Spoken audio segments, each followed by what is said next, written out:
Sussex confirmed a second successive third-place finish in the LV County Championship after they batted on the final day of their final match of the season against Northamptonshire at Wantage Road to allow Luke Wells to amass a brilliant 100 and plenty, while the home team's Azarullah produced the best figures of his county career.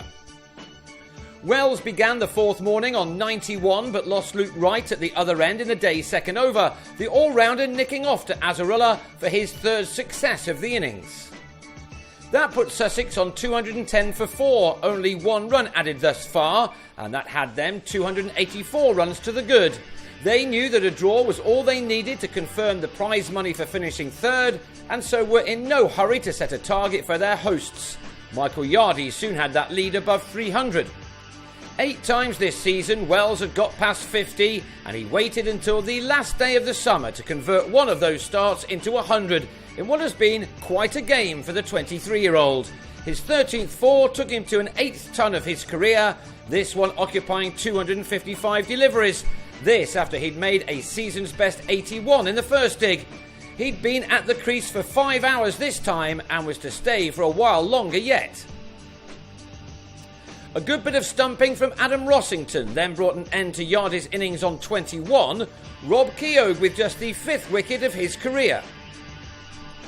Those home supporters hoping for a declaration and the chance for their team to end a horrible season on a high were to be left disappointed as Wells went on and on and on. He produced so many pleasing shots in what was one of the better innings of his career. For 18 overs either side of lunch, he was joined by Ben Brown as these two batted their side to absolute safety with a stand of 46 runs which took their advantage to 366. Batting on gave Azarullah his chance to shine. His 4th wicket of the innings arrived when he found the edge of Brown's bat to have him caught behind for 26. It was a first ever 5-foot in county cricket for the Pakistan-born player, when he then had Ashar Zaidi LBW for 9.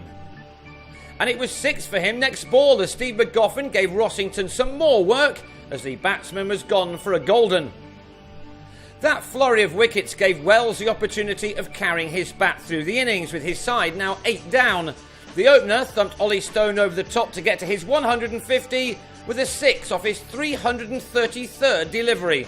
His boundary count was now at 2 maximums and 18 fours, and he by now had moved into one-day mode. He was still there when the 9th man was out, Lewis Hatchett nicking Stone behind. Before the innings was ended by who else but Azarullah, as Wells was out, holding the one-handed pose as he was caught by Ben Duckett for 162.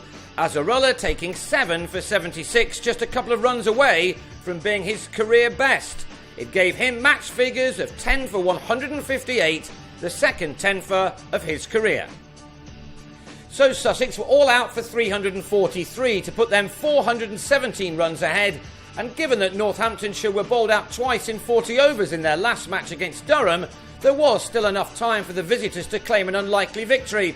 In fact, there were still 44 overs left if needed. But this time, Stephen Peters in his last game as captain and James Kettleborough comfortably saw out many of the overs that remained before the season ended in a bit of a whimper. Having lost 12 of their 15 matches before this one and 8 by an innings, this was at least a more comfortable way for Northamptonshire to close a season they will now want to quickly put behind them. How they come back next year will show what kind of character those staying at the club possess. Kettleborough was out moments before the captains shook hands on the draw, Wells ending a magnificent match for him with some sharp turn to hit the stumps. Kettleborough was out for 33, leaving Peters unbeaten on 42, as Northamptonshire ended on 85 for 1 to take the draw and 9 points, which gave them 79 overall, the lowest ever in the First Division. Sussex bagged 11 to take them to 210 and a third-place finish, one that they can be proud of. They will again be one to watch in 2015.